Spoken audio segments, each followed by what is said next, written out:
Hello, my name is Faina, and I have dedicated the last 7 years to honing my craft and fine-tuning my strategy.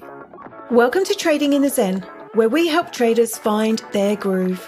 I'm your co-host, Louise Nonwheeler, a trading psychologist and multi-award-winning clinical hypnotherapist.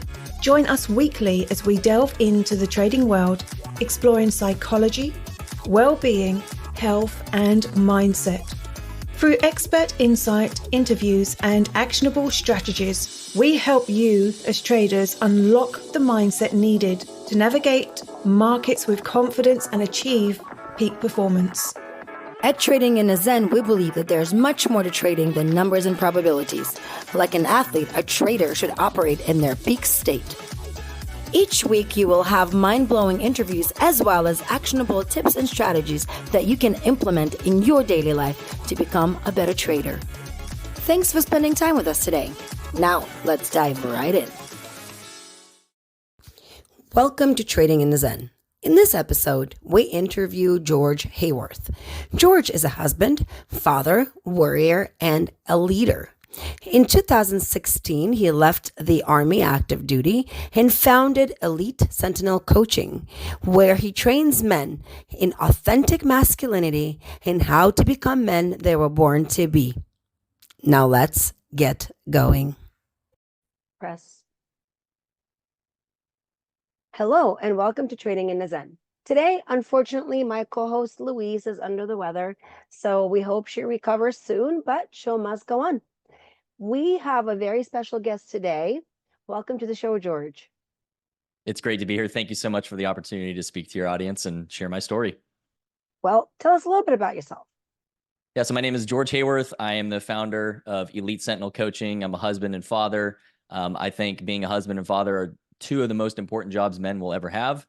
And they're the greatest responsibilities that we will ever have. But I'm a combat veteran, served active duty in the Army for 4.5 years. I serve in the National Guard now, which is kind of a part-time thing. And in general, I've made it my life's mission to train men and what it means to be an authentic man, because I think most modern men in Western civilization today are raised to be essentially grown boys, and they never learn all the tools that they really need to be kind of a comprehensive man that can be the right thing at the right time for the people that they lead and love and care about. Yeah, I think I have this feeling that men are more confused than ever, right? Because we feel like there's this whole, and I have a very strong opinion and stance on it, this whole beta culture. And I'm not speaking of the feeling man being a beta man, but I feel like the roles have reversed a bit and men has become more lax in what it is to be a man, what it is to lead, what it is to be the provider, protector. And I think because women came in so strong and like, I don't need help, which is a whole other issue, because we do. And I'm more of a, even being a trader, right? I mean, I have such a masculine job, Right. but in my daily life, I prefer to be in my feminine energy. I think it's a better energy. So describe to me a little bit, in your opinion, what is it like to be a real man? What is a real man? Yeah, and before I get to that, I just kind of want to make a statement. I think we've lost the idea that you can somehow elevate men or women not at the expense of the other. It's somehow we live in this world where if you're trying to support men, it means you're anti-woman, or if you're trying to be pro-women, you're anti-man. And it doesn't have to be that way. We are different and beautiful in our own ways. And when we bring out the best in both sexes win, right? So it's not, I'm not trying to be it's only men, and if you're not this way, I'm not speaking down to women, right? I think a great man cares about the women in his life and provides for them, protects them, and all those things. So what is a real man? What is an authentic man? I believe it's based off 4 pillars. And it's king, warrior, mentor, and lover. And so when you become all 4 of these things, I'll go into a brief detail of each, but when you become all 4 of these things, you become what's called a tender warrior. You're not just this brute looking to control things. You're not a tyrant, and you're also not this weepy sack of jelly in the corner. You're the balance of the two: strength when it's required, tenderness when it's required. And most men today are doing life with 2 pillars or 1 pillar. And so they're missing 50 to 75% of the equation. And let me quickly go through what each of them are. So king, men are built for leadership. Now, this, again, is not at the expense of women, but naturally men have a aptitude to bear responsibility and to lead effectively. Right? It could be in business, it's with your family, it's within friend groups, sports teams, whatever, right? But bottom line, men have the capacity to lead. And most men are so afraid of leading today, they're not filling their purpose. And we wonder why there's mental health issues in men, because they're not doing what they were created to do. The second one is the warrior pillar. Now, most guys will hone in on like, oh, get a fit body, and that's good. But that's like one little bit of it.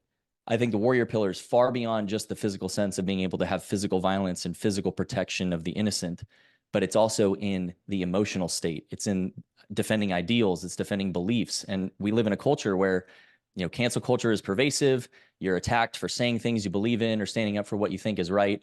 And that takes a lot of strength and guts. And so you need to be a warrior in the sense that it's more than just your physical strength. It's kind of the emotional and spiritual side of things too. And the final point about the warrior pillar is men are at their best when they're protecting others, right? When we use all of our strength and power to protect the innocent, that's when men shine the most. If we're using that to extort other people or to push other people down, you're not helping, you're not a warrior, you're a tyrant. You're part of the problem in that sense. So the mentor pillars, quite simply, men are just designed to teach. We like to know things. We gain mastery over things. It feels good to learn new skills. And then it also feels good to pay it forward. And the reason for that is that's how we survive as human beings. We pass it down to children, proteges, so what? And then the final one is the lover pillar. I think this is the most misunderstood element of what it means to be masculine. Normally, when you hear words like compassion, empathy, understanding, you don't think big, strong man. However, the strongest men I know, and I've had to learn this the hard way, practice compassion, empathy all the time. They are so in control of their emotions, so attuned to the women in their lives. They are emotional masters, not to manipulate, but to understand, to work through challenging situations. And if you're just a man who approaches everything with anger, or you just shut off all your emotions, you're not actually being a real masculine man. You're reacting like a teenage boy does. And most of us have not learned these skills, or we are driven away from learning the skills because it's feminine or it's weak. And in reality, true strong men are not worried about what others think of them.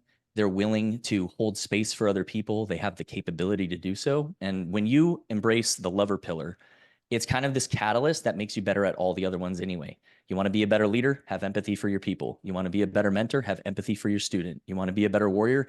Empathy and love the ones you're protecting. So when you put these things together, you kind of transcend what it means to just be a guy and you become a tender warrior. Those are very, very interesting points, because I think there's this really blurred line, right? And when I say I like masculine men, I don't mean I like people that are emotionally unintelligent. What I mean is I like for a man to be a man, right? I would like to be outside and know that I'm protected. I certainly am not gonna go and defend the honor of the family should something happen to us. And I think there's a lot of this stuff now where men are kind of like they're sitting back and they're sort of letting women do all the stuff that men are supposed to do, and then they're screamed that they're alphas, and I have a penis, therefore I am. That is not define a man. And I think what I spend a lot of time really working with little young girls to become powerful yet feminine women. How do we teach our boys? Because I think we miss the mark a lot. You know how we teach our boys, you can't cry, you got to be this, go out there. And so where's that balance? How to teach young boys to grow into these men so that they have a much easier life? Yeah, the first point I'll make is it takes men. And unfortunately, there's a lot of single mothers out there. Again, a lot of that onus is on men. And we can play, he said, she said. I'm going to speak to men because I am one and I understand it. All right. So it's not because I'm not saying that women are blameless, right? But I'm not here to kind of point fingers. Right. What most men need to do is take ownership first. And I can say that because I was this guy, right? I was the guy who said it's someone else's fault. I have this, my wife doesn't have sex with me enough because she's the problem, or it's this or that. I was that guy. The day I stopped doing that, owned it, and started taking accountability for myself and surrounding myself with other men to do that for me as well. Hey, bro, not cool. Don't do that anymore. Here's how you should do it. When I embraced that, life started getting a lot better. So before we can raise boys, we have to have actual men first, because it takes a man to draw out of the boy. And in the same way, like I have a daughter, I'm a girl dad. I can't draw out femininity because I'm not a woman. I don't have the tools to make a comprehensive woman. I can teach her some things, right? I'm certainly going to teach her things I believe in, but only my wife can really extract the true feminine nature out of my daughter. And that's not, attacking either gender. It just is. And the more we deny that, we're doing ourselves a disservice. So men need to step up first. Then with that, we need to get involved in coaching, mentoring. Like maybe you're not a dad. Are you an uncle? Are you a cousin? Do you have a younger boy in your life that you can play a father figure to? Can you be involved in their life? Why aren't you? You should, right? You don't have to be the whole picture, but you can play a huge role in that boy's life. It comes down to also, I think, letting boys learn the hard way. We're very physical creatures, right? We learn through doing, through pain and suffering and shared experience and things like that. That's why boys like to play sports. That's why they want to go outside and play war, and they, hit each other with sticks and all that kind of stuff. And the saying "boys will be boys" is kind of true. I think we use it as an excuse to dismiss bad behavior in the past. But what we need to get back to is letting kids, specifically boys, get out and get active and kind of make some mistakes, right? Because they learn those, they get little training scars, right? Oh, hey, I'm not going to do that in the future. We need to get back to that. And then the school system, especially like in America, is very, sit still, don't do that. Sit for 8 hours a day. I can't sit for 8 hours a day. I'm a grown ass man with like stuff to do. I can't be at my desk for more than an hour or two before I got to get up and walk around, So it's insanity to try and take this young, vibrant boy who's just full of energy and life and passion and tell him to sit still for 8 hours and be quiet and shut up and color. And, it's just not masculine nature. And so to draw that out, there's a great book I'll recommend for men out there. If you are a father figure or are a father, it's called Wild at Heart. And it is a Christian book, but you can kind of, if you don't believe in that, just kind of skip over those elements of it and get to the point of where he talks about how to raise a son into a man. And he gives examples of like when a boy does something big, he wants to hear from his dad or a father figure, like, man, what a tough little man you are. Like what a great, you're a wild man. Like they need to be called out and they need to have that vision cast for them. And so that's where mentors and fathers come into the picture so heavily. And moms can play a very supportive role to this. It's not specifically men, but it has to be the man taking the lead on this with the support of his wife or with the support of the mother, depending on your situation. I know there's a lot of divorce and co-parenting.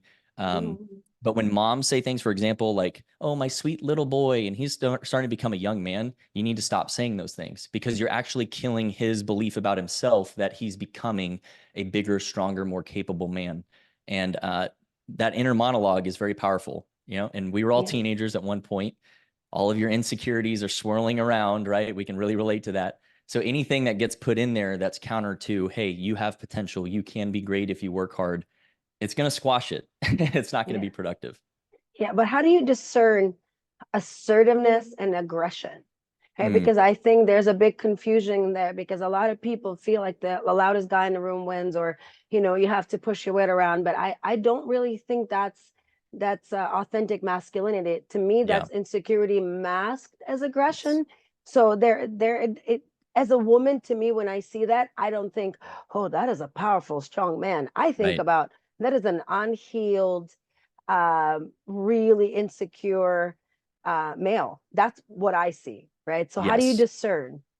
So I agree with you completely there. The guy who has to be very outwardly projecting a lot of things, generally, not always, but almost always, is trying to cover up for something, right? And I was this guy too, right? I was a young lieutenant in the Army, right? I thought I was all tough and full of piss and vinegar and everything. And it was all just projection. I was just a scared little boy who's trying to prove that he was a man and had arrived and all that kind of stuff, right?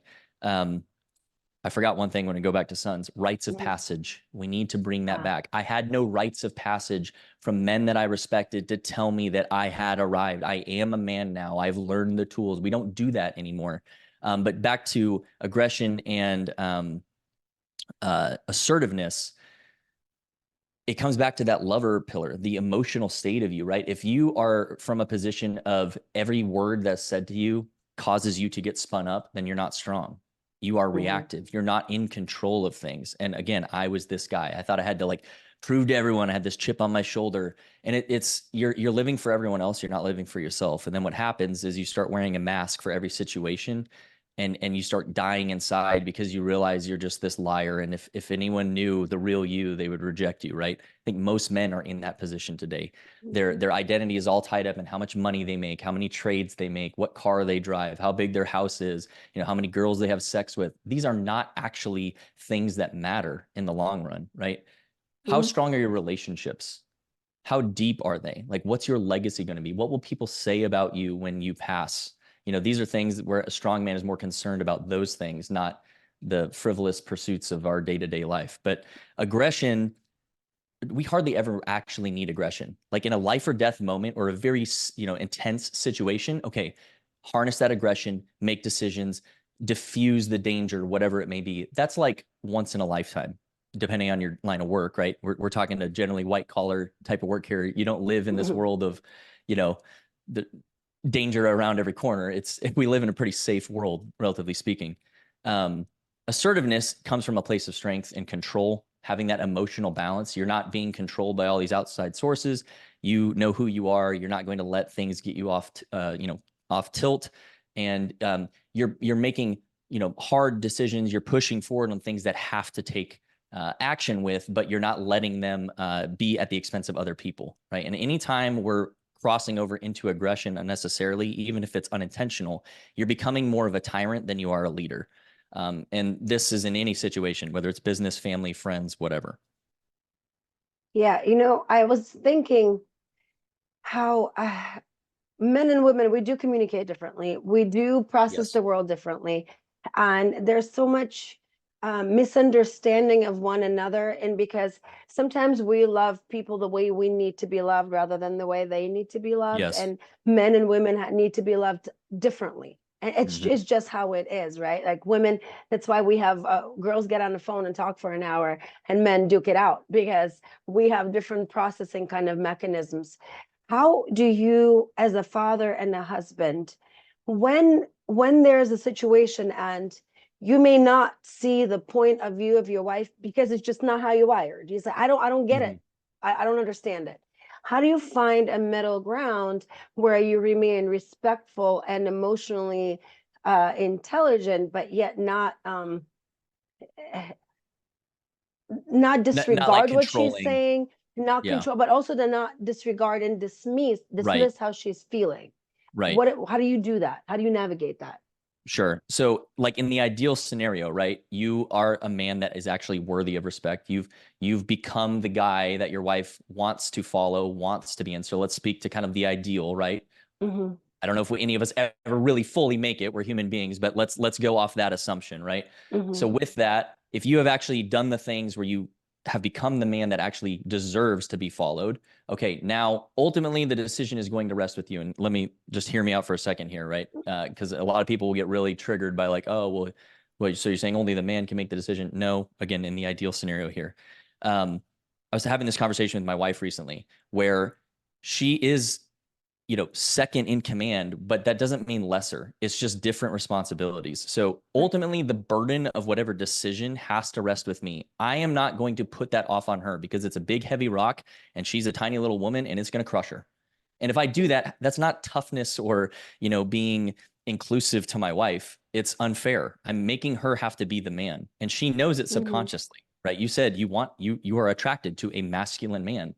Yeah, you're born that way. You are born to desire a man to lead. Now, that doesn't mean I operate in a vacuum.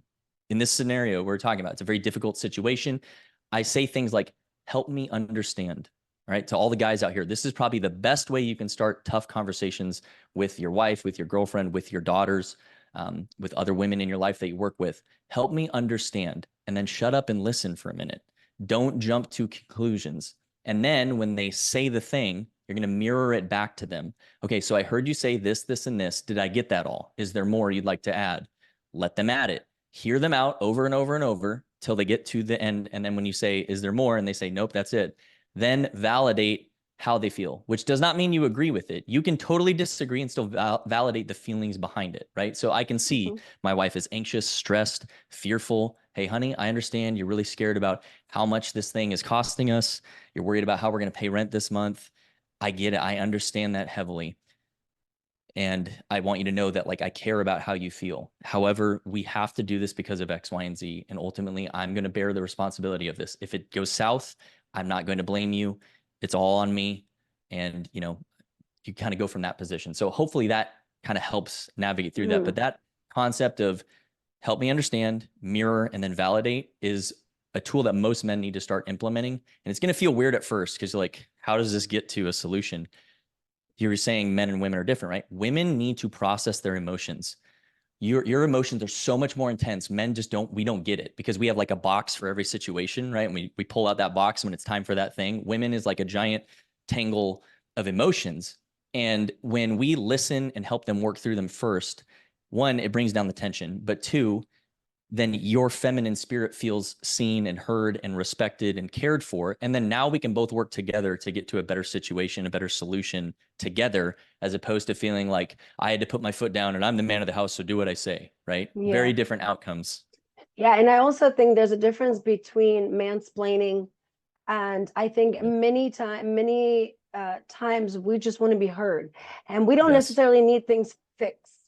We just want the other person to say, I hear what you're saying, and you immediately feel relief. That's just the way we work. Now, when a man is stressed, right? So it's very difficult to support. I feel like we are as humans, or like men and women, lack tools of how to support each other. Like women need to be heard. When a man is stressed, we try to say, are you okay? Is everything wrong? Is something wrong? Are you okay? Are you okay? And I think it's more irritating than anything to men. How does a woman, because I think you guys go into your man caves and a man needs to process and needs to figure it out, needs to come up with a solution. And I feel that when we try to pester them to give us an answer, we just agitate the situation. What is the best way to support a man when he's going through something? So I think, again, this actually comes to the guy first. The onus is more on him than it is the wife in this scenario, because that's what women are created to do. You are like the emotional sensor, right? You're the one that kind of feels the things first. So like what I've learned to be is very attentive to my wife, in the sense that, okay, if something's making her afraid, then I should maybe wake up a little bit. Like I should pay more attention now because she's feeling something off here, right? So instead of being burdened by it, it's actually a helper. I realized like, whoa, she has like a superpower that I don't have. Okay, but back to the men. Most men are isolated. A recent study showed that 70% of Western men, like America, Canada, all that kind of stuff, Europe, only have one close friend. 70% only have one close friend. Wow. Or don't even have that. Sorry, they don't even have one close friend. Excuse me.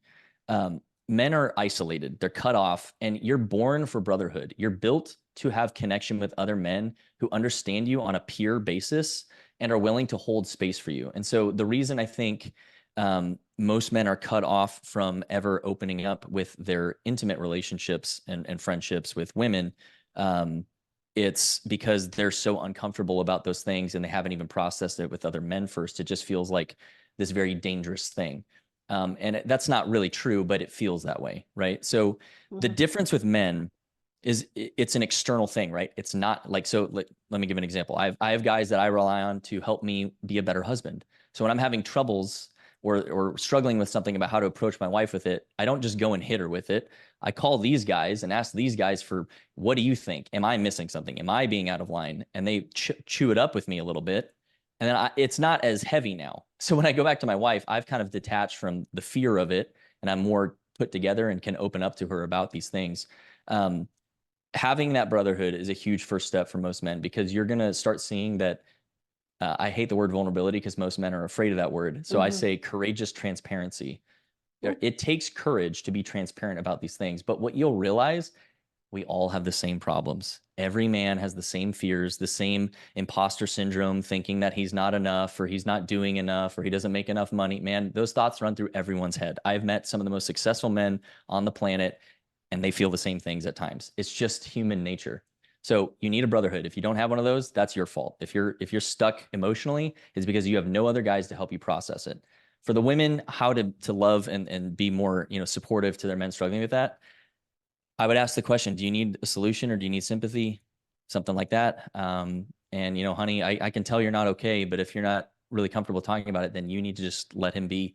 Unfortunately, I know that that's really hard to say, but the constant poking just feels like yet one more thing he has to try and figure out. And if he's not really in that place to be able to let you in all the way, that's not the ideal scenario, by the way. It should not be that way. But if he's resistant to it, there's more going on, right? And he's probably feeling overwhelmed and stressed in a way that like you're just one extra thing that he has to manage. And again, I think brotherhood's really the only fix to that, because even in my own experience, when I was so isolated that I couldn't really be honest with other guys about like, hey man, like I'm so afraid about how to talk to my wife about this thing. Well, hey man, let's chew it up. What do you think? What are you thinking you need to say? Okay, well, yeah, I wouldn't say that. That doesn't sound very good. That's going to make her question you, you know? So it's not to manipulate, it's to just make sure that we're not showing up with false assumptions or anger or any of these useless emotions that create confusion. And brotherhood is really that situation for men where you can process that stuff in a safe way that puts you back together in a way to show it better for your family. Yeah. See, I think women also struggle with some of this.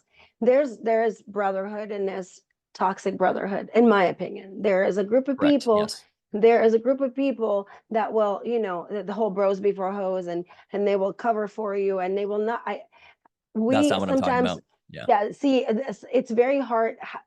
A lot of men have other men around them for those reasons, right? They say, "Oh, boys will be boys." Well, I don't think boys will be boys. It's like addicts with their enablers. Correct. That's all it and is. so you get together and you become like this misogynistic group of people, and people are like, well, I'm not gonna, how do you create a group of men who are actually supportive and conducive to your growth, rather than a group of men who continue to help you do the effed up things you do and cover up for you and encourage it? Like in a group, when a woman passes by, oh, look at, but I don't think that's, and they say boys will be boys. Are boys boys, or is there like a distinction there? Yeah, but men should not be boys, right? So the reason that, like in this scenario that you're talking about, where guys just surround themselves with other guys who all they want to do is like drink and talk about the game and, cheat on their wives and cover for each other and all that kind of crap, right? Right. You're a boy. Because a lot of women, this is what we think when a man goes out with a bunch of guys, we automatically think this is what it is, which is why there's such resistance from women when I'm going to boys' night. So immediately for us, historically, that's what that means. And so you are, as a woman, I'm immediately, not I'm, but a lot, sometimes me too. You're unsafe. I am now unsafe. So what am I going to do to keep safe? Some people go to texting nonstop and calling. Some people suffer in silence. Yes, because it's a scary place, and we are supposed to feel safe, and you guys are supposed to provide safety. Yes. So what do we do? Yes. Okay. So I will validate this too. Men, hear me, listen to this. Almost all women, their number one concern is safety and protection. Financially, physically, emotionally, safety and protection are number one. If you do anything to degrade that, you are working against yourself. It's literally shooting yourself in the foot, and you wonder why your attraction in your marriage is weak and you don't have sex all the time and she doesn't want to submit to you and all that kind of stuff. It's because she doesn't feel safe. She doesn't trust you, bro. So men, you earn what you get, straight up. She's not the problem. Your kids aren't the problem. Your friends are probably the problem if it's in this scenario, and you are the problem. You earn what you're receiving. And that's just how it is. Like it or not, if you don't have the life that you want, like the respect that you think you deserve, you probably don't deserve it. And it's just feedback, right? So feedback is my favorite F word, because it's what we need all the time. And so there's two friend groups, right? The one you described where they're pulling you down. Hey man, no, don't get better. Just stay here. Just wallow with us. It's, screw her. You don't need her, blah, blah. She's just trying to control you. Or there's a group of friends that go, hey man, how's your business doing? What are you doing to get better this week? What book are you reading? How are you treating your wife? What are you doing with your kids? So very different types of friend groups. Now, the way that starts, because I was this guy, I was the, hey, drink out with all my army buddies and, not be a very good guy. The way it starts is you have to decide for yourself who you're going to be. You have to take the first step. No one is going to come and save you. No one's going to bash down your door and be like, hey man, let me help you fix your life.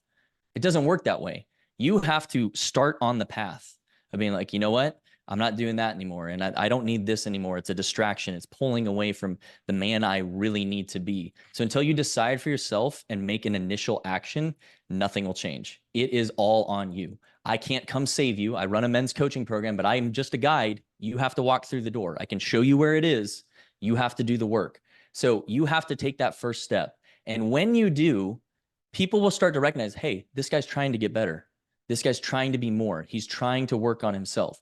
Let me help him. Because mentors are going to start presenting themselves to you when they see that you are worth their time, that you are worth their energy, worth their teaching. If you're just going around in circles and spiraling downward, they're not going to even try. No one's going to come save you because you're saying, don't help me. I don't want it. That's literally the message you're projecting. So that may be a very hard to swallow pill. And it's the one that men need to, because you are probably the problem. Are other people probably doing things wrong too? Yes. What can you control? You. And I had to do that exact same process, and it sucked. And I've gone through some real stuff, right? Like I've gone through a lot of pain, a lot of suffering to get to where I am. I'd do it all over again if I had to, because the life I have now is exactly what I dreamed about. My marriage is on fire. My daughter loves me and respects me. And I love being her dad. Like being a dad is the best thing in the world. My business is growing. Like all these things in my life are just going the right way because I'm surrounded by guys now who are asking me those hard questions. Hey bro, you looking at porn this week? You mistreating your wife? Like they ask those hard questions, and that's earned through becoming a higher value man who is like willing to do that, reciprocate it for the other men in the group, right? And until you walk down that path first, no one's going to invite you into their circle. Yeah, that makes sense. Because I always say, which wolf are you feeding? Because you have a choice. You can feed one or you can feed the other. And depending on which one you're feeding is what's going to happen. Yeah. And so because a lot of women, when your woman feels unsafe, unloved, and she feels, she starts to doubt herself, and then you can have a good sex life if your woman does not feel sexy to you. Nope. If your woman feels neglected. There's a wall between you. It is impossible. How can you get to intimacy? I mean, you can bang a girl for sure. You can go out and get a girl, and some women are okay with it, but I even doubt that they are. I think that they're in their mind, they're giving the guys what guys want. But that is very, very debatable. And when a woman feels safe and respected, I think you have a different type of a life. You have a different, they say, oh, you're a high value man. What makes you high value? The one that you pull a bunch of young girls who don't even know who they are yet in numbers, that makes you high value. I argue that, being with a woman that is emotionally sound and healed would make you a high value man. I don't think you running around with a bunch of girls makes you high value. And I think there's also for men this confusion. Yeah, okay, so how much validation, because I see a lot of these men who are like engaging in this shit, not even to even have sex necessarily, but to have this, I don't know, validation. To feel powerful. All of these girls are looking at me. I must be a high value man. I argue inviting that for a different reason. So what is this validation that people seek? Why would you need that? Yeah. So all men want to feel powerful. We want to feel respected. We want to feel loved and admired. None of that is bad. Those are natural things that you were born with. As a man, you should want to earn those things. But again, you have to earn it. It's not like something to chase. It's more of those come when you've become the thing that actually deserves it, right? And so getting all the girls and having all the cars and making all the money does not mean you are wealthy. You may have all the stuff the world says, or definitely not happy. If money equated happiness, then everyone in Hollywood would be the happiest people in the world. Most of them are the most miserable people in the world, right? You see all the issues they have. So clearly money ain't the answer, right? A man can be extremely wealthy, and just let me get to the point here, without having any money. If he has a wife who loves him and is devoted to him and submits to him and supports him, and he has kids that want to speak to him the rest of their lives, that man is incredibly wealthy. The things that unlock within him are these very spiritual, emotional things, which help him tap into what it means to be a real man. It has nothing to do with his salary. It has nothing to do with the house they're in. It has nothing to do with, how many cars they have and all that kind of stuff. Is that good to pursue those things? Yes, of course. Of course, we should try and provide more for our family, but it's not the only goal. The real goal is the strength of your relationships. How tight is your marriage? How much do your kids connect with you? Do you just talk at them, or do you actually connect with them? Those are the wealthy men. Those are the ones who have everything, regardless of what their material possessions look like. And we need to bring that back. Like that has been lost in our culture. We've been told to pursue all these other things, right? Young boys today are being told, like, go get the cars and go get college degree and get your corporate job and all that kind of stuff. And those can be good things, but if that's your only motivation in life, you're chasing something that's never going to fill the hole, right? Mhm. And you're trying to cover up a wound that, quite frankly, can't be fixed with that. And so when I say become a high value man, it's this inner character. It's that the world doesn't get to control you anymore. It doesn't get to tell you what your values are. You have your values. You don't stray from your values. And so, like, what I teach within Elite Sentinel is you have to become this man that doesn't, just blow any which way the wind goes. You're not a ship drifting in the water, with whichever way the tide is going that day. You are a lighthouse. You're a pillar. And whatever the storm is doing, you don't sway with it. You stand firm. You provide light to others to see the right path to safety and things like that. You lead. And in order to do those things, in order to earn leadership, you have to first build yourself to become that man. It's a self-leadership process first, and then you have the capacity and the capability and the understanding and the empathy to actually help others. And so, the ultimate goal is to build legacies where we are helping others. It should be about serving other people, but you can't pour from an empty cup. So you have to become a whole-centered man with the right values, with the right things in place that are irrespective of how much money you make and how many cars you have and all the material stuff. It's an inward journey. And most men aren't taught this. They're taught that go get the things, then you'll be a man. And it will never work that way. And so if you're chasing that, you're barreling towards disappointment. It's never going to work out. I also feel like there's a new culture of women who are just, they consume. They go out there to consume and take and consume. And I think it's I think we've moved so far from feminism as we can possibly get, because selling your body for pennies and looking for a man to buy you dinner, and for that you're high value. Like, what are you bringing? People don't like that question. What are you bringing to the table aside from genitalia? What are you bringing to the table? Because after a certain age, like you've had enough women to, if that is still something that drives you, then you have a whole other issue. But I think we have a whole new culture of women who are just had this consuming thing. Like, what can you do for me? But why should someone do something for you? Who owes you something? Why does a man need to? Yeah. They don't have to. And exactly. Does not make you high value. And I think there's so much twisted stuff going on when I see all these girls. Oh, my man, what are you, a bag? Your price tag is a bag. So these are all things. And then, this culture, because now with the social media, we have the bigger, better, different syndrome. We have so much choice that we can't choose anything. And, at any point you can get on this thing and scroll and have this feeling of like something happening, but actually nothing is really happening except for someone's going to take you for, is that better than like a committed, loving relationship? So is fidelity is that being disciplined? Because they say all men cheat. I don't believe that. I don't believe all men cheat. But I think a lot of people cheat. So is fidelity a discipline? Is it because I think there's less and less virtue and morality all around us. I mean, look at you're looking around, and I'm scared for the next generation. I'm scared for the girls that are coming up, because they're in TikTok doing crazy dances and booty shorts at 11. And where do you go from there? Where do you go? So to that point, what are where your are the thoughts dads? on that? Like, Where are what's the going dads on? saying absolutely not? It's Where, like a where are those girls and devolution. dads, taking it away, right? That's what So I'm they saying. can't do Where are the stuff. dads? Yeah. Why is that allowed? Why is that, like, what is happening, and how do we, I think about that a lot. One point about like the women, right? This consuming culture, right? So in the same way that a man has to become worthy of being followed and worthy of being respected, same thing with a woman.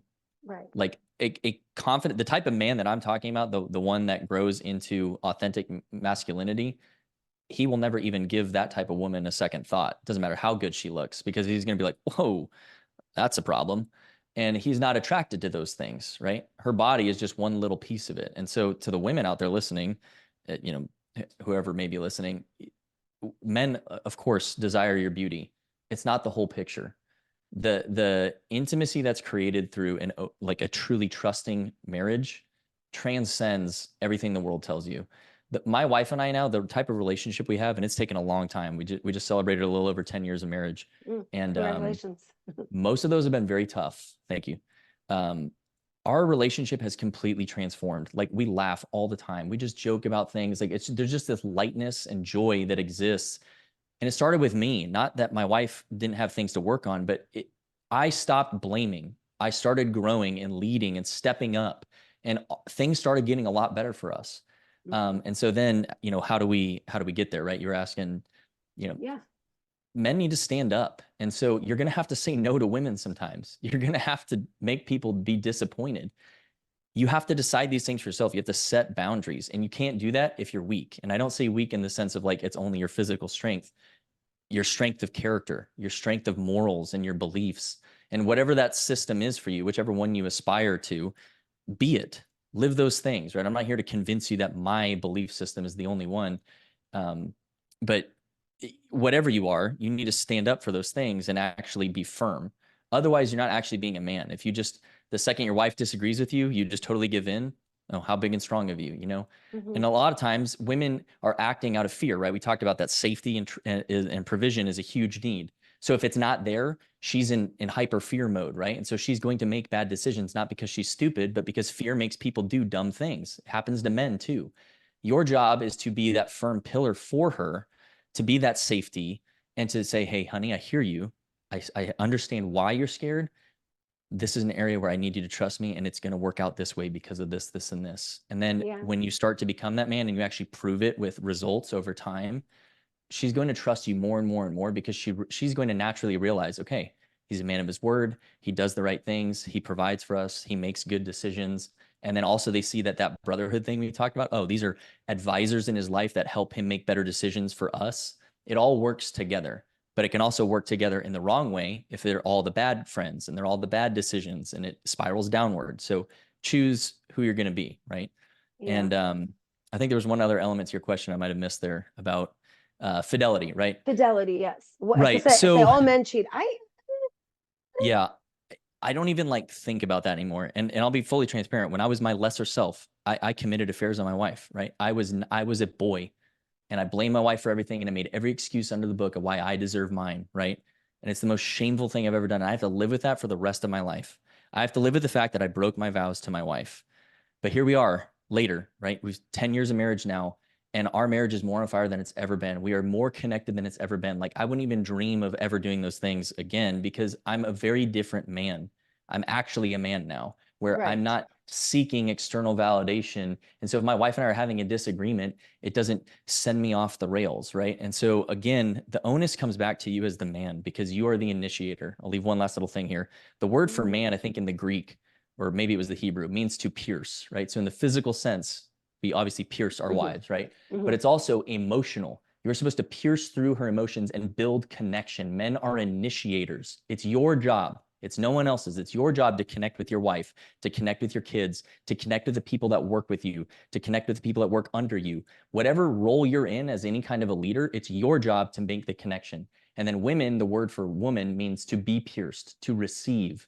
And so in the same way, your wife is waiting for you to lead on some level. Now, this changes, of course, right? With like, you know, like you're obviously in a very professional masculine role, right? But you still want a masculine man to lead you in certain areas of your life. So it's not a one size fits all, but these general truths are how we both get fulfillment as men and women. And again, it takes the man to initiate. So if you're not stepping up, you're not taking action, look at yourself first, work on yourself first, and then watch what happens. It will go better for you. Yeah, I mean, as I was talking before we started, only 12% of traders in the world are female. And so I do not need to be told what to think. I do not need to be told what to feel. And most people who know me know that I know what I want. However, I also am not going to come in here and say, okay, so what is our budget? This is going to, I don't want that job. I don't want that job. I want to be in my feminine. I want to provide the loving environment, and I want to provide the soft, the caring, the all of those things. But I can't do that if I'm in a masculine role. If you put me in that role, I can't do both. And guess what? If that happens, you become my child, and I don't sleep with children. And so I have a very hard time if I'm taking care of everything and everything's on my shoulders, but then we get in bed and I'm supposed to treat you like a king. You're just a chore. Like literally, I want you to go to bed like I would my children, right? Go to bed. I'm tired.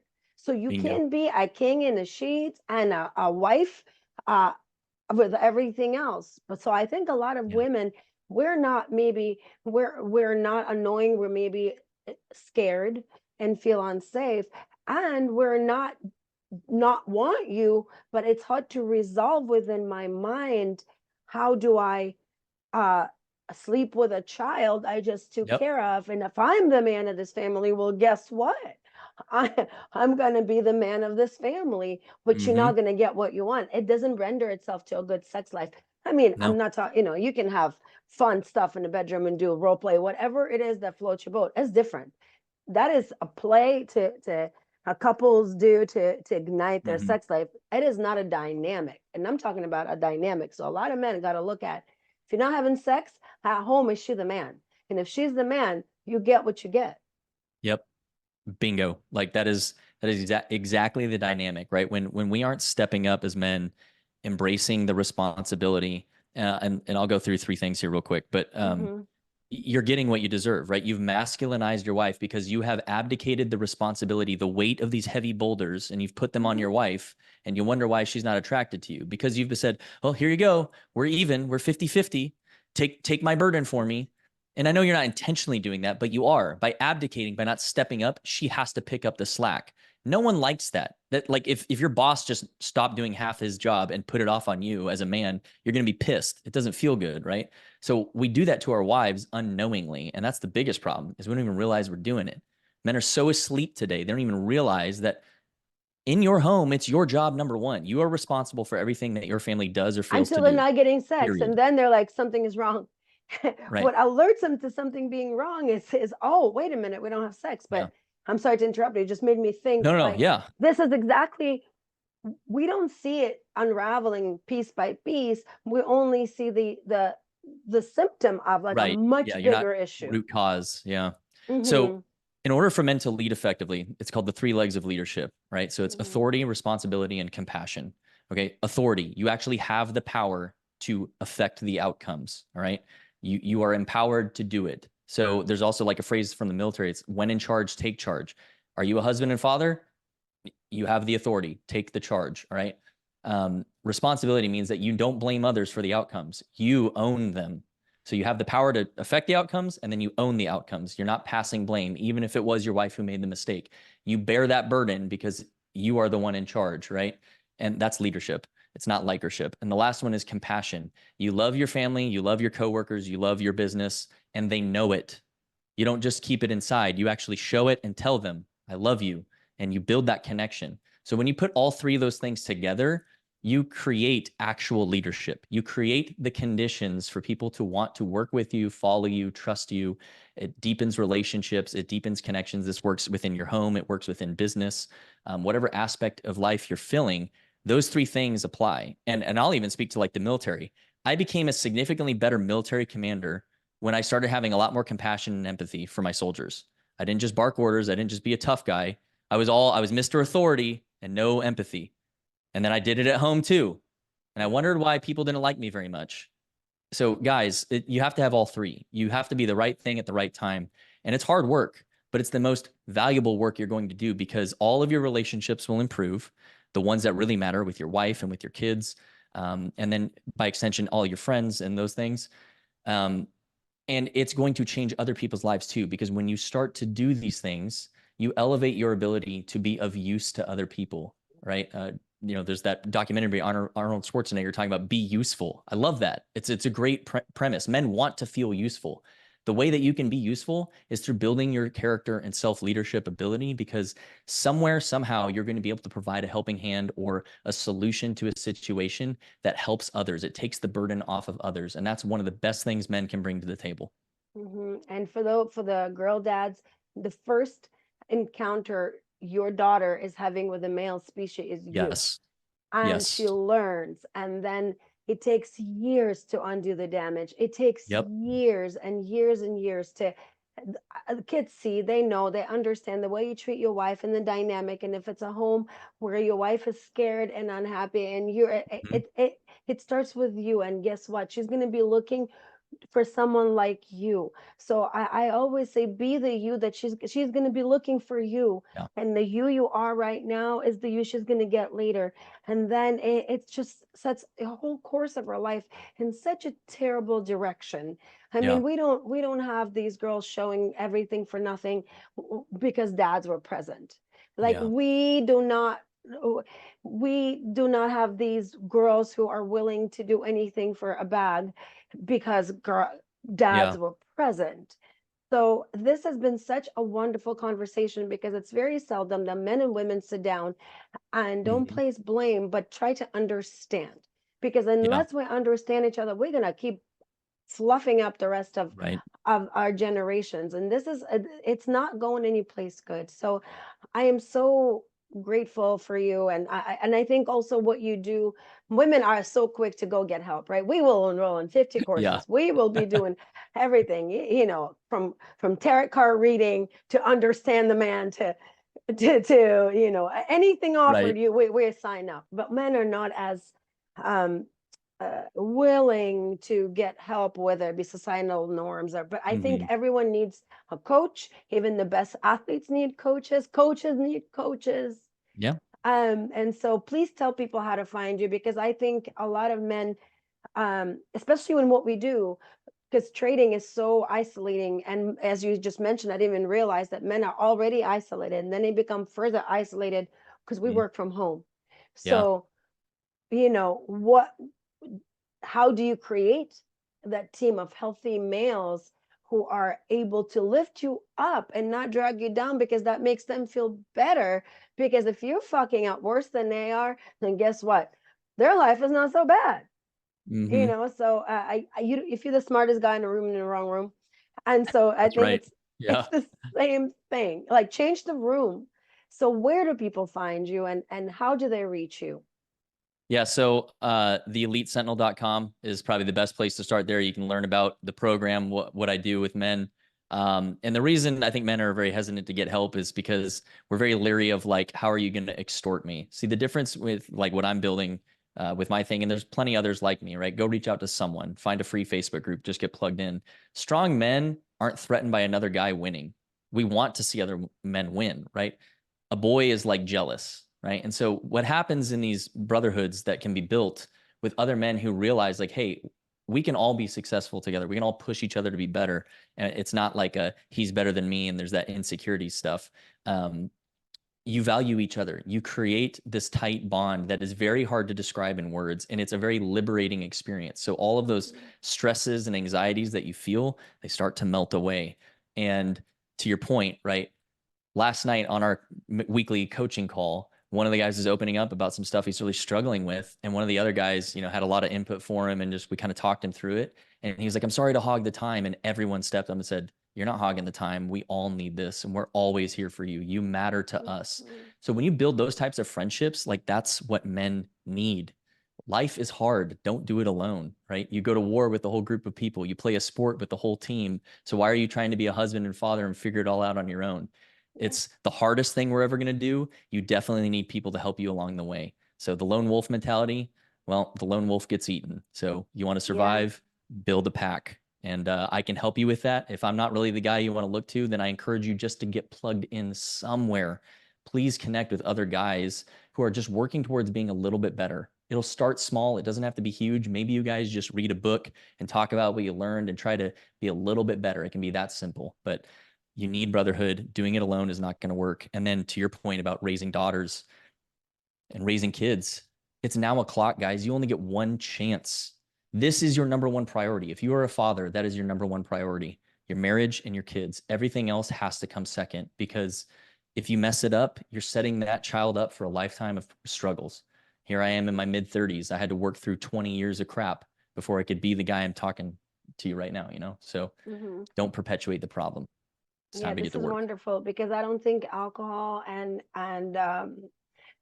porn and dating sites are going to solve this issue, but having a bunch of men who are going through the same thing, who can give you actually sound advice and listen the way men need to listen, and maybe you know, give you the kind of advice that we are not capable of giving. And I you know, I can give you advice on things, but I don't know what it's like to be a man. And I don't know. I don't want to be disrespectful and assuming that I know, because I don't know. So I think and in that the same way, I could never do that for you, right? Like I just don't know what it means to be a woman.